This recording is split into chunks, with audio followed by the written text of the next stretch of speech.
Yoy, ang ganda. Ang ganda. Oh,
tingin ko.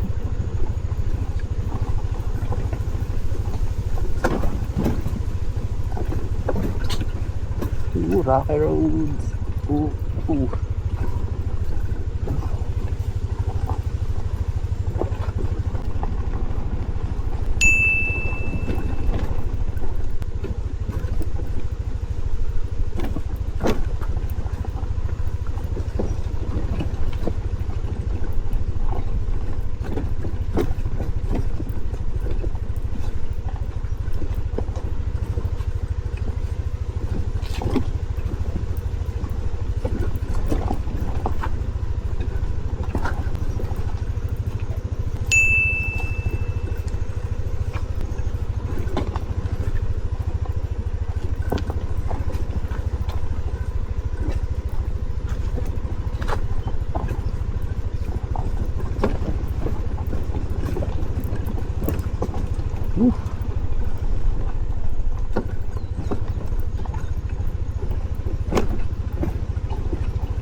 Thank you, Lord.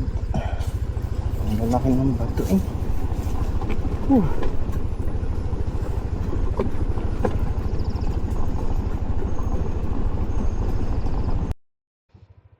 Okay, nandito tayo ngayon sa Bangkong Kahoy Valley sa may Dolores, Quezon. Sadly, hindi ko na record yung camera kanina kung ano yung dinaanan nating trail. And balikan na lang natin tomorrow. At nandito ako ngayon sa may Camp 1. Ayoko magpunta doon sa pinakatuktok at ang hirap dumaan doon. Yan oh, yung ano na yan. Yan yung pinaka worst kaysa doon sa kanina. So, dito muna ako sa may mild lang. Ayoko doon sa ano. Ayoko doon sa isa, ang hirap doon sa isa. Dito ako. Yung car camp, pang car yun eh, pang matataas na sasakyan yun eh, 4x4. Tapos dati dinaan ko dito doon si Dolores. Itong motor ko. Dinaan ko siya doon. Hirap na hirap tuloy ako eh. Partida, hindi pa siya naka-lowered nun. Yoy, ganda. Ang ganda. Oh.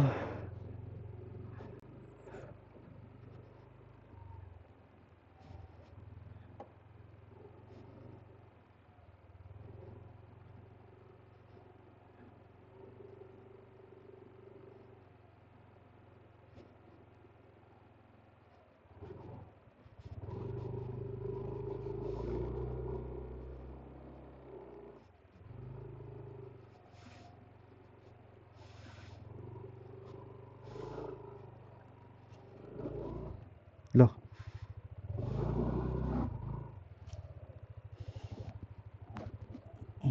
Stuck. Bawal dumaan doon. Dito tayo.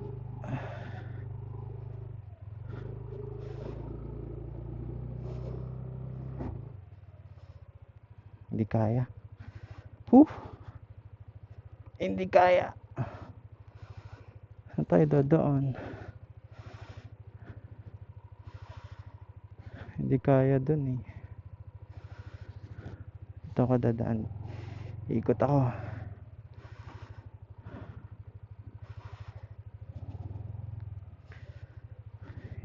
Ikot.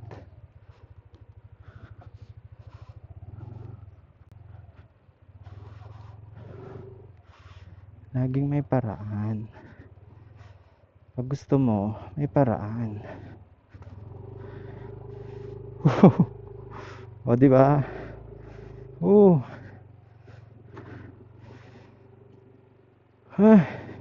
Oh, grabe.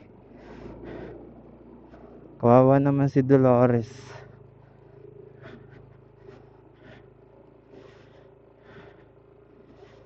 Yung ganda oh. Dito tayo. Ito yung CR na malapit. Ito. Hugasan. Tapos dito yung pwede tayo mag-camp.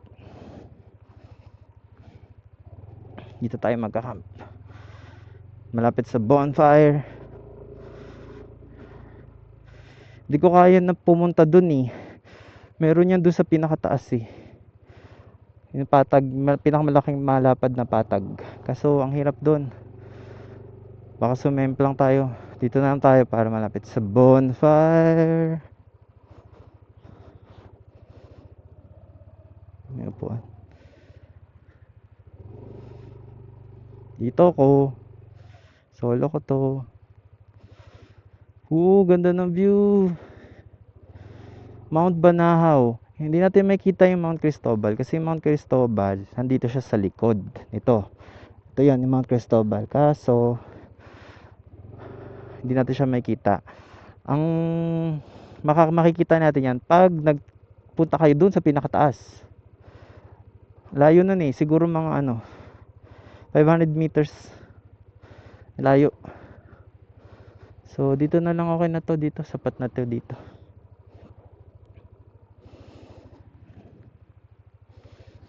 Dito tayo sa may dilim. It's good to be back here in Dolores.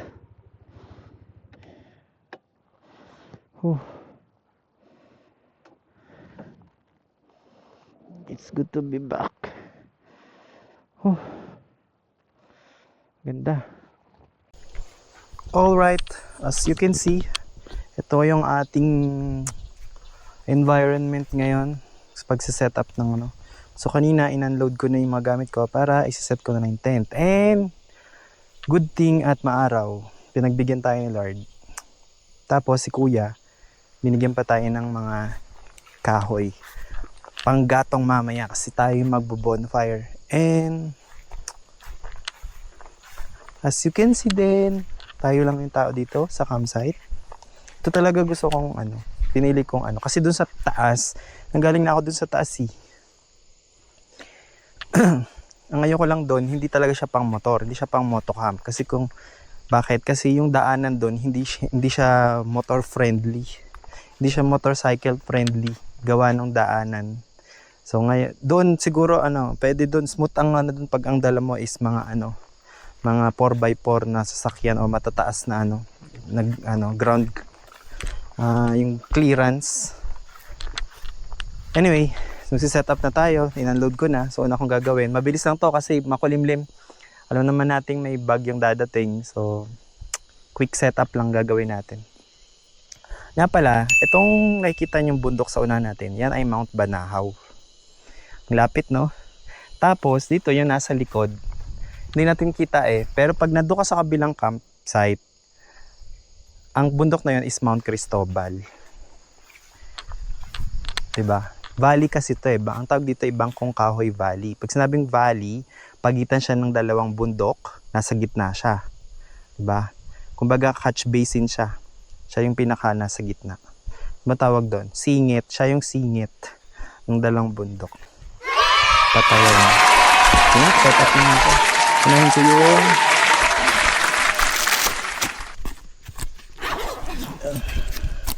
siyempre, unahin natin bubong. Hindi pwedeng wala tayong bubong.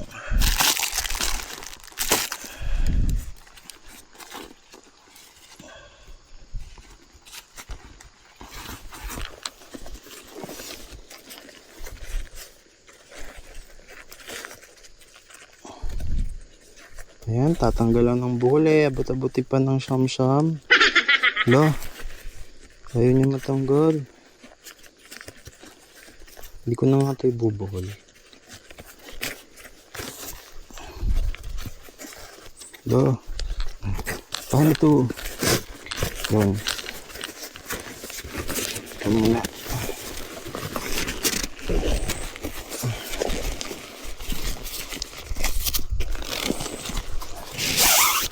Yun.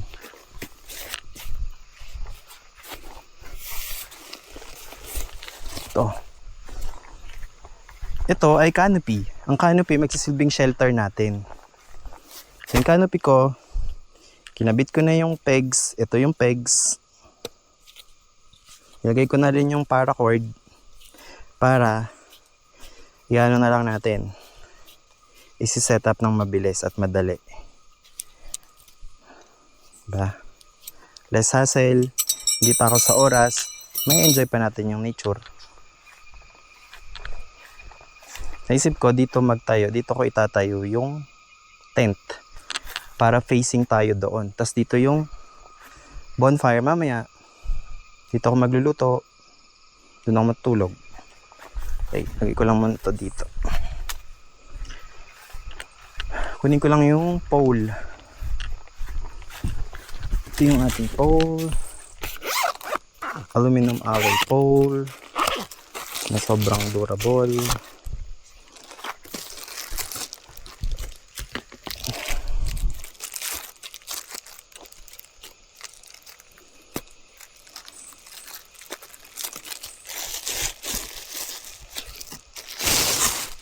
Yun.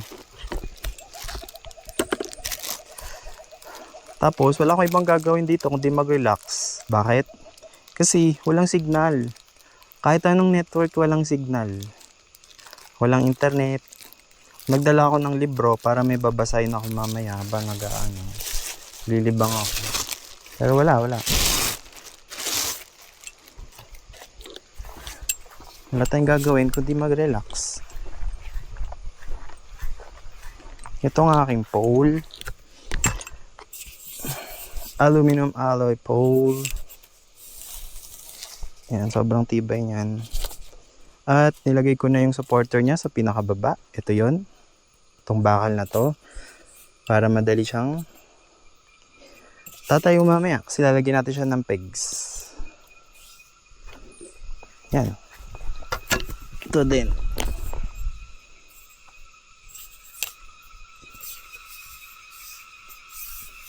Ayun. Yan, mga ganyan pag mga nature, may mga kakaibang tunog na ngayon lang natin naririnig, hindi natin alam kung ano yun. Ano kaya yun? Takot yun ah. Kunin ko yung peg.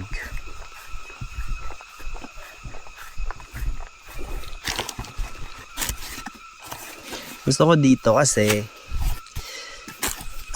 Hindi masyado mahangin, pero ang lamig. As in, parang siguro kung temperature is, real feel temperature is nasa 24, 25. Ang lamig siya. Kaya okay na okay.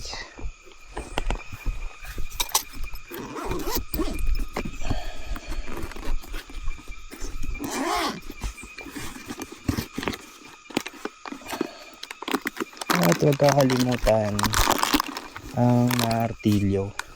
Pag kayo magka-camping, wag na wag niyong kakalimutan magkaroon ng martilyo. Dahil ang martilyo ay importante pag nagka-camp.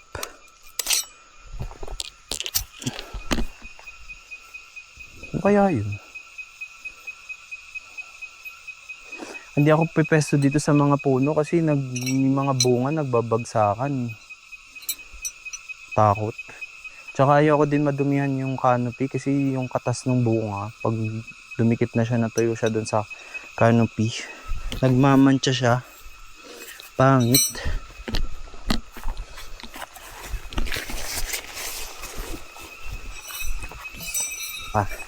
Dito tayo.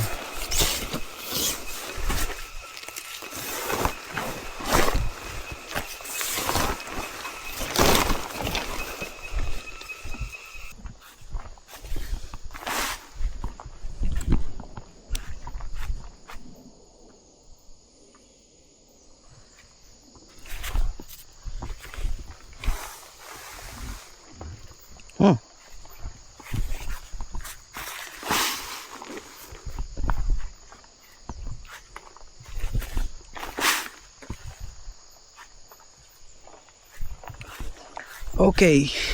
Kailangan ko ngayon ay pole at isang pole at dalawang peg. Ito siya i-set. Yan. Maganda yung damo dito, malambot.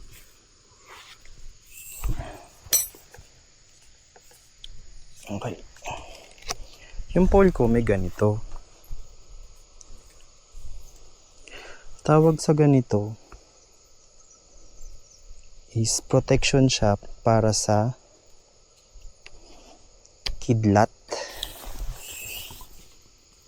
Protection siya para sa kidlat.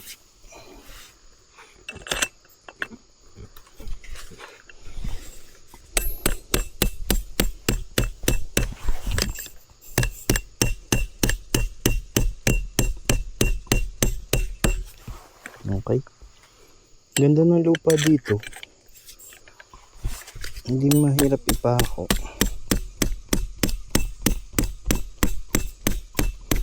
Tapos yung ingay, nag-e-echo lang. Ang galing.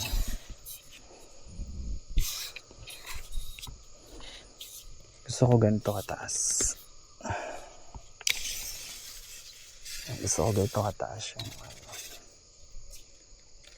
yan. Yun. Ba?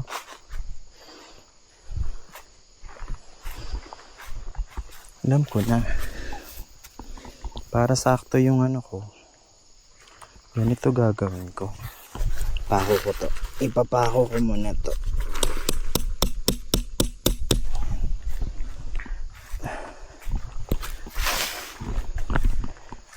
May bago akong gagawin experiment. Ito siya. Yun, para banat siya mamaya. Ito ko ito.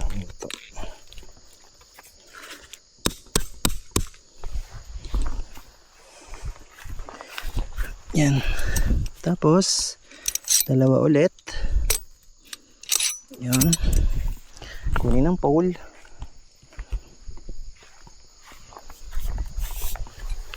Lumalamig. Tingin ko uulan.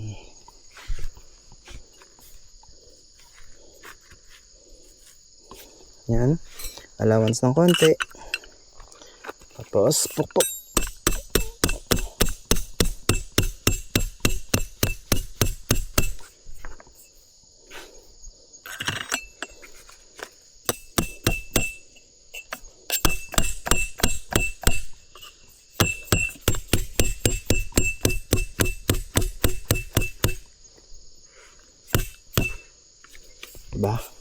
Tapos tanggalin ko na to. Ayan, ito, kakabit ko na doon. Para banat siya.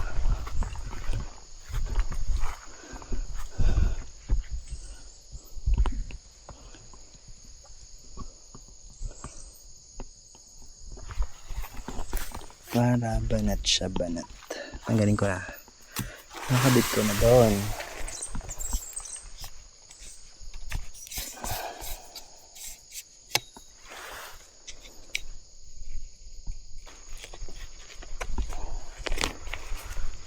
Yo. Lumig. Sarap. Lumig. Tapos dito ko siya lalagay yung isa.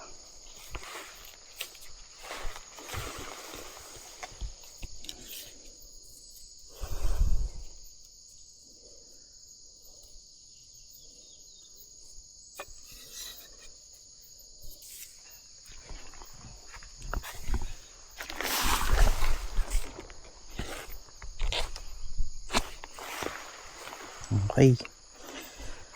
Ngayon, para hindi mabengkong or tumagilid yung peg, yung pole, ipapako ko na yung gilid.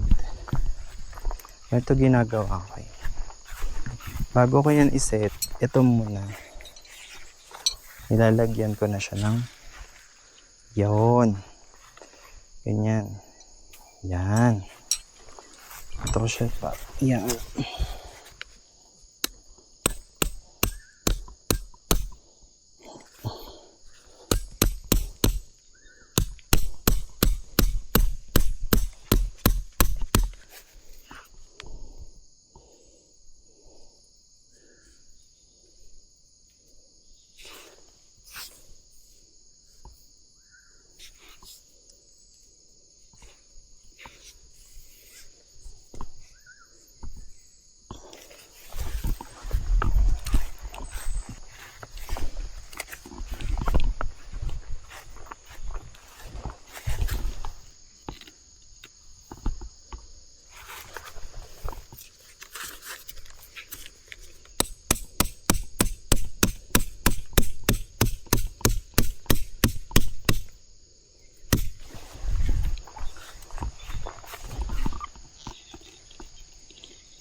Aray ko.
drop, let it feel right.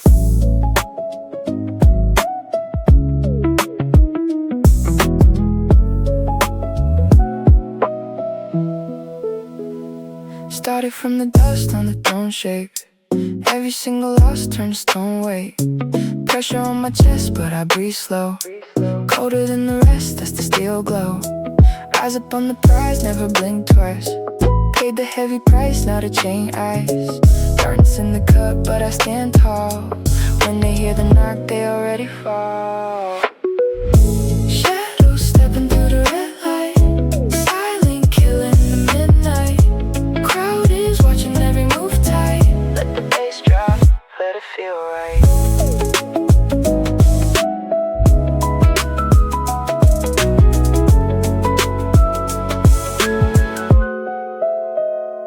Numbers on the board, I don't speak much. Every step I take, got a mean touch.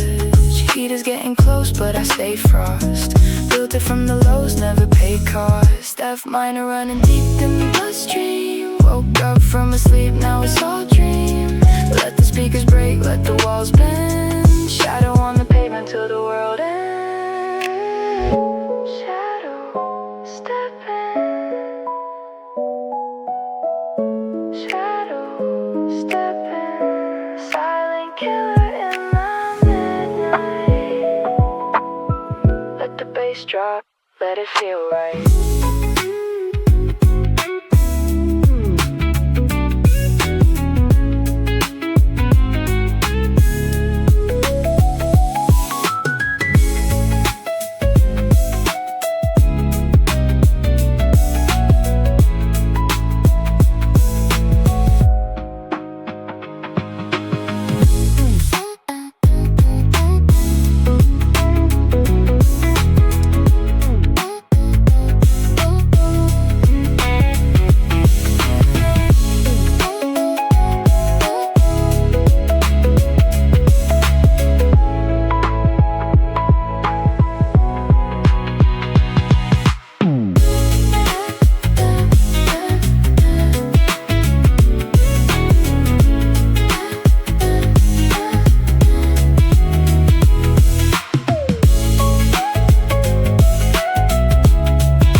Shadow, shadow, shadow, step in. Shadow, step in. Shadow, step in. Shadow, step in. Shadow, stepping through the